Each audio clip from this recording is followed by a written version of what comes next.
जी sir, जी sir, thank you sir, आपने बताया। सर एक और क्वेश्चन है सर कि दार्जिलिंग की शुरुआत कैसे हुई, मतलब कैसे आपके दिमाग में आया और क्यों आपको लगी कि इसकी जरूरत है कि आपको एक अपनी कंपनी को स्टार्ट करना चाहिए? 2011 सर, जैसा कि मैंने आपको बताया, एक साल था, एक वर्ष था जिसमें मेरी सोच इस बारे में चल रही थी लगातार कि हमारे आने से हमारे समाज में कुछ बेहतरी नहीं हुई है।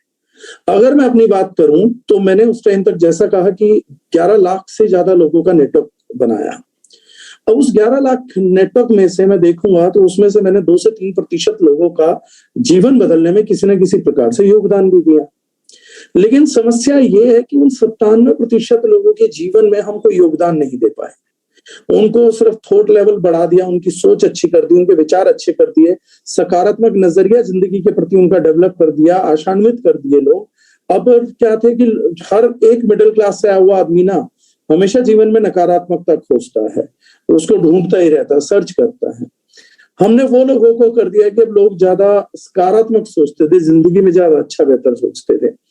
लेकिन मुझे लगा कि मेरी इंडस्ट्री में अभी भी हमारे कारोबार में कमी है बिजनेस की। और बिजनेस का मतलब जैसा मैंने कहा कि वो एक लाइन में मैं आपको समझा सकता हूँ और समझ सकते हो, और आप भी किसी को समझा सकते हो। आपके काम करने के बाद समाज में कुछ बदलाव आना चाहिए। जैसे गूगल के आने के बाद हम लोगों का समय खराब होना बंद हो गया। आप ओयो का इस्तेमाल करते हैं, ओयो का कॉन्सेप्ट लोगों को नहीं मालूम है, वो कितने कॉन्सेप्ट दिमाग में चलते रहेंगे।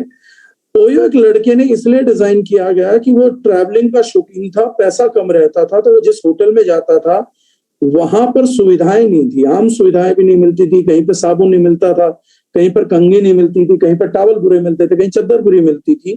तो उस लड़के को कंप्लेंट करने से कुछ नहीं मिलता था। छोटा होटल कभी फीडबैक पे चेंज नहीं करता। उसने एक टारगेट बनाया कि स्मॉल बजट वालों को भी ओयो रूम एक क्लीन एटमॉस्फेयर देगा। तो उसने दिया, तो उसके बाद जो कम पैसे वाले लोग भी हैं उनको सुविधाएं मिलने लगी, समाज बदल गया। उबर से पहले, ओला से पहले हम लोग कहीं जाते थे तो ये डर लगता था कि टैक्सी करेंगे तो कोई लूट तो नहीं लेगा, मुझे शहर का आइडिया नहीं है। अब कोई नहीं लूटता, आपके लिए भी टैक्सी का रेट वही है, मेरे लिए भी वही है, अंबानी के लिए भी वही है। तो एक सकारात्मक नजरिया टैक्सी इंडस्ट्री में लेकर आया। हर बिजनेस आता ना सर तो कुछ बदलाव लेकर आता। मोबाइल आए तो आपका जो संचार है वो बहुत तेज हो गया, गाड़ियां आई तो आपका जो आना जाना था वो बहुत तेज हो गया, जहाज के आने से हुआ।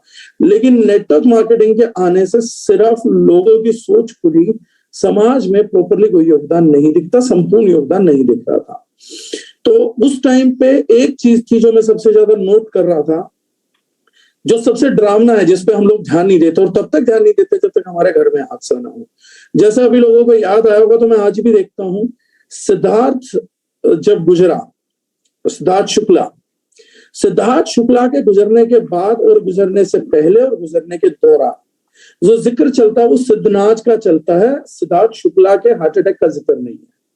40 साल की एज में एक मोस्ट फिट घर का इकलौता लड़का गुजर जाता है, उसके ऊपर चर्चाएं बंद हो गई हैं। चर्चाएं क्या चल रही है कि बॉस इतनी जल्दी वो भूल गई है उसको, डांस कर रही थी, रॉकिंग परफॉर्मेंस है, उसके ट्रिब्यूट पे गाना उतार दिया। लेकिन कोई डॉक्यूमेंट्री आई कि 40 साल का कितना बड़ा पर्सनालिटी हार्ट अटैक से कैसे मर गया, एक घर का कमाऊ पूत रात की रात कैसे निकल गया, कोई डॉक्यूमेंट्री नहीं बनी, कोई उस पर बात भी नहीं कर रहा है।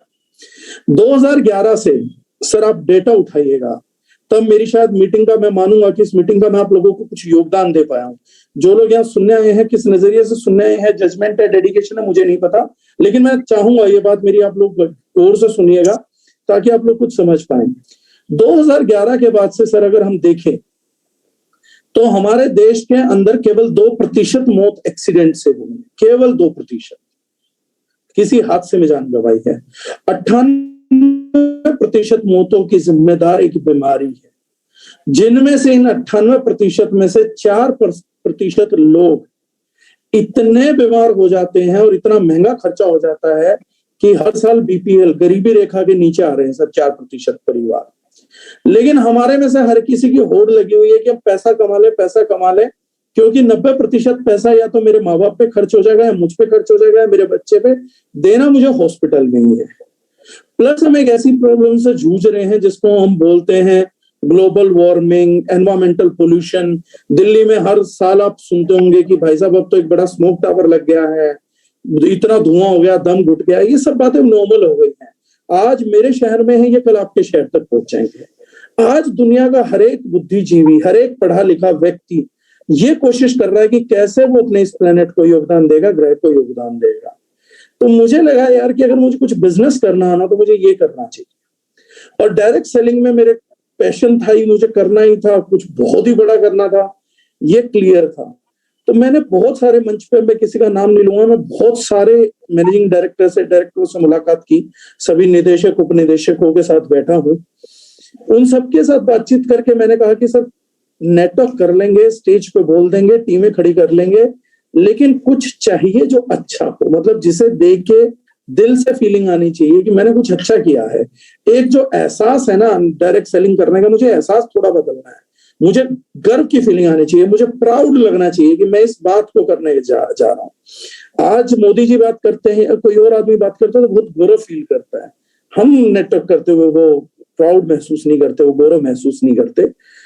लेकिन उन सबने मेरे आइडिया को, चीजों को, मेरे को केजरीवाल बना दिया। मैं दिल्ली से था ही कि अगर आपको करना हो तो खुद करके दिखाओ।